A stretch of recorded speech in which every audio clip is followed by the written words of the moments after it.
परिचय भाग 2।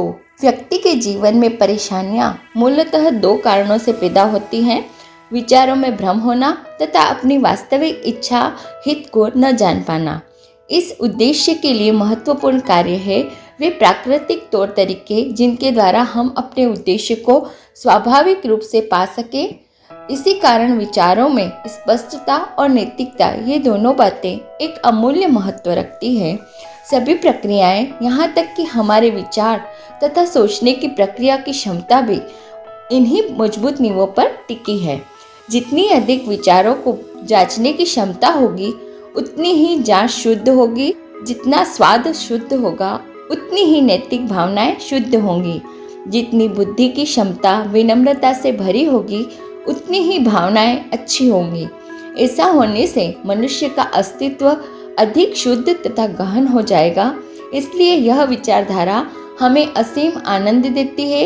इंसानी दिमाग की शक्तियाँ, भावनाएं, इस्तेमाल के तौर तरीके, इस नई विचारधारा के अंतर्गत आने वाली ये सभी बातें पुरानी बातों की तुलना में अतुलनीय हैं, अधिक अच्छी है। यहाँ तक कि ये जीवन में अधिक खर्च करके पाई जाने वाली खुशी से बढ़कर है, भौतिक सुविधाओं से बढ़कर है। विचार ही शक्ति है। सचेत विचार जागृत शक्ति देते हैं। नियंत्रित विचार नियंत्रित ऊर्जा देते हैं। जो विचार किसी विशेष उद्देश्य पर केंद्रित किए जाते हैं वे शक्ति बन जाते हैं।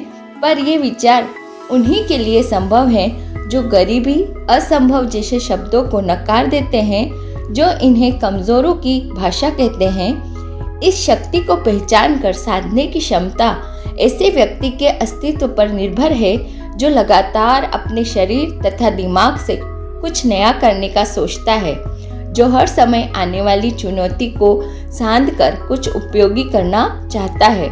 अगर सीधे सीधे शब्दों में कहें तो यह इंसान की बाहरी जिंदगी का दर्पण है।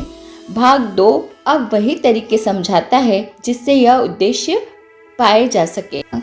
भाग 2 दिमाग की कार्य प्रणाली दो समानांतर क्रियाओं से होती है, एक सावधान, दूसरा असावधान।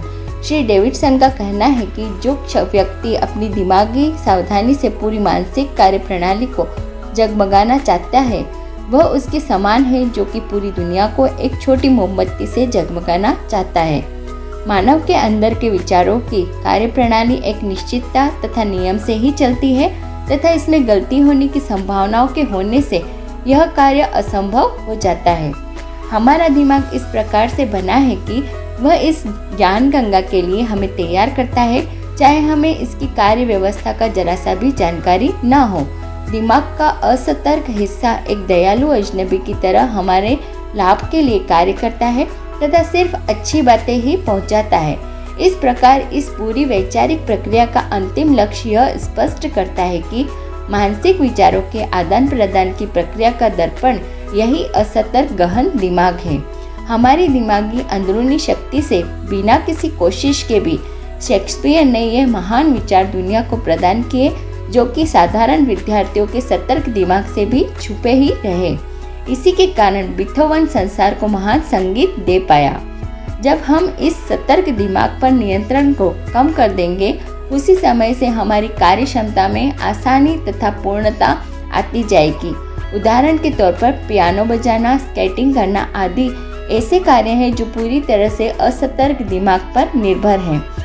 अब जैसे कि हम जान चुके हैं कि हमें इस असतर्क दिमाग पर हमारे सबसे अच्छे दयालु महान विचार निर्भर करते हैं, जितनी ज़्यादा ये बातें हमें स्पष्ट होंगी उतनी ज़्यादा ही हम में समझदारी आती जाएगी।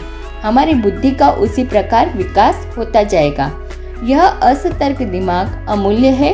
यह समय समय पर हमें प्रेरणा देता है, चेतावनी देता है, दिमागी स्टोर अलग अलग विषयों पर जानकारी उपलब्ध कराता है। यह हमारे विचारों को दिशा देता है। इसकी शक्ति से व्यक्ति कठिन से कठिन कार्यों को सफलता तथा सरलता से पूरा करते हैं, जैसे कोई सतर्क दिमाग क्षमता होते हुए भी नहीं कर सकता। व्यक्ति के कुछ कार्य ऐच्छिक हैं, जैसे चलना, बोलना, हाथ हिलाना आदि, जबकि कुछ अनैच्छिक हैं, जैसे सांस लेना, शरीर का बढ़ना, रक्त का नाड़ियों में बहना आदि। अगर हम इन दोनों प्रकार के कार्यों की तुलना करें तो यह नतीजा निकलता है कि एक कार्य तो वक्त की जरूरत के मुताबिक किया जाता है, जबकि अनैच्छिक कार्य स्वयं आबाद होते हैं। कई बार हम स्वयं से ही लगातार इस सब के पीछे छुपा सत्य जानना चाहते हैं, तो समझ आ जाता है कि ये इंसानी भौतिक शरीर के लिए जरूरी क्रियाएं हैं, पर साथ ही यह भी स्पष्ट होता है कि ईश्वरीय शक्ति ने सउद्देश्य ये कार्य इंसानी नियंत्रण के परे, परंतु एक अंदरूनी गहन शक्ति के नियंत्रण में रखे हैं। इन्हीं दो शक्तियों में से बाहरी तथा बदलने वाली शक्ति हमारे सतर्क दिमाग है, जो कि तार्किक भी होते हैं। यह बाहरी बातों को संभालता है। दूसरी गहन अंदरूनी शक्ति हमारा असतर्क दिमाग है, जो इंसान की भौतिक जिंदगी के लिए जरूरी अंदरूनी काम संभालता है। हमें मानसिक तौर पर इन दोनों के अलग अलग कार्यों की क्षमताओं की स्पष्ट जानकारी होनी चाहिए। सतर्क दिमाग इंसान की पांचों ज्ञानेंद्रियों के द्वारा रोजमर्रा की जिंदगी के कार्यों को अंजाम देता है। हमें मानसिक तौर पर इन दोनों के अलग अलग कार्यों की क्षमता की स्पष्ट जानकारी होनी चाहिए। सतर्क दिमाग इंसान की पांचों ज्ञानेंद्रियों के द्वारा रोजमर्रा की जिंदगी के कार्यों को अंजाम देता है। इसे सही गलत का निर्णय लेने का उचित ज्ञान होता है। इसे तर्क करने की क्षमता प्राप्त होती है, चाहे वह किसी क्षेत्र से जुड़ना हो या अलग होना हो। इसमें यह शक्ति अपने आप आ जाती है। हमारी इच्छा से यह शक्तियाँ निकलती जाती हैं। यह न केवल दूसरे को दिमागी तौर पर प्रभावित करती हैं, बल्कि असतर्क दिमाग को भी समय समय पर निर्देशित करती हैं। इस प्रकार धीरे धीरे यह एक जिम्मेदार शासक तथा असतर्क दिमाग का रखवाला बन जाता है। यही कारण किसी व्यक्ति के जीवन की दिशा पलट सकता है। यह सच है कि डर, चिंता, गरीबी, बीमारी, मेलजोल की कमी तथा अन्य सभी बुराइयां व्यक्ति के असतर्क दिमाग के कारण मानी गई बेबुनियाद बातें हैं। एक प्रशिक्षित सतर्क दिमाग इन सभी को अपनी सतर्क सुरक्षित कार्य प्रणाली से रोक सकता है। इस प्रकार यह असतर्क दिमाग का सतर्क चौकीदार भी बन जाता है। एक अन्य लेखक के अनुसार सतर्क दिमाग एक तर्क करने की इच्छा है, जबकि असतर्क दिमाग परिस्थितियों के अनुरूप ढलने की क्षमता है, जो पिछली तर्क इच्छा का परिणाम है। बाहरी स्रोतों द्वारा उपलब्ध कराई गई जानकारी के आधार पर असतर्क दिमाग बिल्कुल सटीक निर्णय लेता है। जब जानकारी सही होती है, नतीजा भी दोष रहित होता है। जब जानकारी में ही दोष रहता है, तो पूरा ही ढांचा गिर जाता है। असतर्क दिमाग सतर्क दिमाग पर जानकारी के लिए निर्भर है, जो एक चौकीदार की तरह उसे गलत निर्णय लेने से रोकता है। जो भी जानकारी इसे मिलती है, तुरंत ही असतर्क दिमाग उस क्षेत्र में कार्य करना शुरू कर देता है।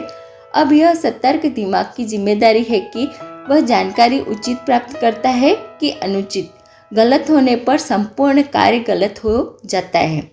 चेतन दिमाग इंसान के जागते रहने पर जागता रहता है। अनेक कारणों से चेतन दिमाग कई बार अपनी ड्यूटी पर नहीं होता, जैसे सोते हुए आदि।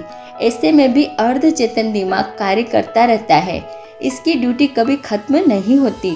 दर्द, गुस्सा या किसी भी समय अनियंत्रित इच्छा का होना या किसी भी खतरनाक परिस्थिति में अर्ध चेतन दिमाग का दरवाजा डर, घृणा, मतलब परस्ती, लालच, आत्मसम्मान की कमी आदि नकारात्मक शक्तियों के लिए खुल जाता है। इसका नतीजा बिल्कुल खराब होता है, जो व्यक्ति को लंबे समय तक तनाव में रखता है तथा अतः अर्ध चेतन दिमाग को इन झूठी तथा खराब भावनाओं से बचाना चाहिए। यह असतर्क दिमाग अपनी इच्छा से चलता है, इसलिए इसका काम शीघ्र आरंभ होता है। यह चेतन दिमाग के धीरे धीरे तर्क करने का इंतजार नहीं करता। अर्ध चेतन दिमाग कभी न सोता है न आराम करता है, बल्कि यह हमारे दिल से भी अधिक कार्य सजग रहता है। ऐसा पाया गया है कि अर्ध चेतन में कुछ कार्य सोचते ही चेतन दिमाग ने वे कार्य पूरे कर दिए और जो नतीजे चाहिए थे वे प्राप्त हुए। अतः यह ऐसा शक्ति का स्रोत है जो हमें सर्वज्ञ से टच में रखता है। यह बात एक महान शाश्वत सत्य है। इस नियम को लागू करना आसान तथा रोचक है। यह नियम लागू होने पर जैसे कि व्यक्तियों ने पाया कि वे अपना इंटरव्यू आसानी से दे सके, सभी कुछ उनके पक्ष में हो गया। सर्वत्र सहमति हो गई। कुछ ने पाया कि उनकी बिजनेस की परेशानियां काफी हद तक सुलझ गई, सभी कुछ ठीक से निपट गया। बल्कि ये भी कह सकते हैं कि जिन्हें इस अचेतन पर विश्वास हो गया, उनके पास अपने आप ही असीमित शक्ति का भंडार हो गया। यह असतर्क दिमाग हमारे नियमों तथा इच्छाओं का निर्णायक है। यह हमारी कलात्मक और आदर्शों का आधार है। अपनी अंदरूनी शक्ति को कम आंकने से धीरे धीरे व्यक्ति अपनी इस ताकत को खो बैठता है। असतर्क दिमाग तर्क नहीं करता, इसलिए अगर इसने गलत सलाह को मान लिया तो इस कमी से उबरने के लिए कोई उससे अधिक ताकतवर सलाह देनी होगी तथा बार बार दोहरानी होगी, जिससे दिमाग उसे स्वीकार कर ले और धीरे धीरे जिंदगी तथा विचारों की नई ताजगी उसमें भर जाए। क्योंकि यही हमारी वास्तविक आदतों का निर्धारण करता है। जो काम हम बार बार करते हैं उसे कुछ समय बाद बिना जाने भी ठीक प्रकार से करने की आदत बन जाती है। वास्तव में यह असतर्क दिमाग के कारण हो पाता है। अतः अगर सही करेंगे तो हमारे लिए अच्छा ही होगा। गलत कार्य को पहचान कर उसे सही करना भी इस असतर्क दिमाग की कार्य प्रणाली का एक हिस्सा है। चूँकि यह असतर्क दिमाग रचनात्मक होता है, अतः तुरंत ही ठीक कार्य संभव कर पाता है। सार सामान्य अर्ध चेतन दिमाग भौतिक तौर पर शरीर के लगातार तथा महत्वपूर्ण काम करता है, जिससे सेहत और जिंदगी ठीक चले, बच्चों की देखभाल ठीक हो तथा पूरी जिंदगी व्यक्ति उन्नति करे। मानसिक तौर पर यह याददाश्त का भंडार रहा है। यह दिमाग में भेजे गए विचारों को हर समय जांचता रहता है। यह प्रायोगिक पहल करता है तथा जिंदगी में रचनात्मक ऊर्जा लाता है। इस प्रकार यह इंसानी आदतों का निर्माण करता है। आध्यात्मिक तौर पर यह आदर्शों, इच्छाओं, कल्पनाओं का स्रोत है, जिससे हम उस सर्वव्यापी से अपना संबंध जान पाते हैं तथा उसी संबंध के आधार पर अपनी शक्ति को पहचान पाते हैं। अगर कोई यह पूछे कि अर्धचेतन दिमाग से परिस्थिति में कैसे बदलाव आता है, तो इसका जवाब यह है कि असतर्क दिमाग उस सर्वव्यापी दिमाग का एक हिस्सा है। अतः यह भी उसी प्रकार का ही है, अंतर सिर्फ हिस्सा होने से है। सर्वव्यापी तो रचनात्मक है, बल्कि वास्तव में सिर्फ वही रचनात्मक है। उसी के कारण हमारा अर्धचेतन दिमाग एक छोटा रचनात्मक है। और चूंकि हमारे दिमाग का एकमात्र कार्य विचार है, तो हमारे विचार भी अपने आप रचनात्मक हो जाते हैं। परंतु साधारण विचार करने तथा विचारों को सकारात्मक, रचनात्मक बनाने, इन दोनों बातों में अंतर है। अपने विचारों को सही दिशा में लगाने के लिए हमारे दिमाग को सर्वव्यापी दिमाग से संयोग में होना होगा, तभी हमारी अंदरूनी ताकतें उभरेंगी। ये सर्वव्यापी दिमाग के सहयोग से रचनात्मक शक्तियाँ बनेंगी। यही लॉ ऑफ अट्रैक्शन है, अर्थात दिमाग रचनात्मक होता है तथा स्वयं ही स्वयं को अपनी निर्धारित उद्देश्य से जोड़ लेता है तथा कार्य आरंभ कर देता है। पिछले सप्ताह मैंने आपको इस भौतिक शरीर के पूरे नियंत्रण हेतु एक अभ्यास दिया था। अगर वह आपने पूरा कर लिया है तो आप आगे बढ़ने को तैयार हैं। अब शरीर के बाद आप संभव हो तो अपने विचारों पर नियंत्रण पाना शुरू करेंगे। सदा वही कमरा, वही कुर्सी तथा वही स्थिति में यह करें। ऐसा न हो पाने पर जो भी उचित परिस्थितियां उपलब्ध हो वैसा ही करो। पहले की तरह शांत हो जाओ, सभी विचारों को रोक दो। अब धीरे धीरे आपको अपनी सभी चिंताओं और डरों पर नियंत्रण आ जाएगा तथा आप सिर्फ वही विचारों को सोचेंगे जिन्हें आप चाहते हो। इस अभ्यास को तब तक करो जब तक इसमें निपुण न हो जाओ। आरंभ में आप इसे ज़्यादा देर तक नहीं कर पाओगे, पर यह एक बहुमूल्य अभ्यास है, क्योंकि इससे आपको अपनी तरफ लगातार आने वाले विचारों की आंधी के विषय में जानकारी हो जाएगी। अगले सप्ताह आपको एक अन्य रोचक अभ्यास दिया जाएगा, पर उससे पहले इसे पूरी तरह करना जरूरी है। जेम्स एलन के शब्दों में, विचारों की छुपी दुनिया में कारण तथा परिणाम सदा मौजूद रहते हैं, वैसे ही जैसे दुनिया में भौतिक वस्तुएं। दिमाग हर विचार का उद्गम है। एक तरफ यह व्यक्ति का अंदरूनी लिबास है, दूसरी यह परिस्थितियों का बाहरी लिबास भी है। आगे ऑथर अभ्यास प्रश्न उत्तर सहित बताते हुए कहते हैं, मानसिक कार्य प्रणाली के दो तरीके क्या हैं? चेतना और अर्ध चेतना। पारंगतता तथा आरामदायक होना किस पर निर्भर है? यह पूरी तरह से चेतन दिमाग पर निर्भर है। अचेतन का क्या मूल्य है? यह विशाल है, जो हमें दिशा दिखाता है, चेतावनी देता है। यह भौतिक शरीर के महत्वपूर्ण कार्य को नियंत्रित करता है तथा यह हमारी याददाश्त का भंडार ग्रह है। चेतन दिमाग क्या कार्य करता है? यह उचित अनुचित निर्धारित करता है। इसमें तार्किक क्षमता होती है। यह इच्छाओं को जानकर अर्ध चेतन को निर्देश देता है। चेतन अर्ध चेतन में अंतर को कैसे समझाओगे? चेतन दिमाग में तार्किक इच्छा शक्ति है, अर्ध चेतन में अतार्किक इच्छा है, जो पिछली तार्किक इच्छा का परिणाम होती है। अर्ध चेतन को प्रभावित करने का क्या तरीका है?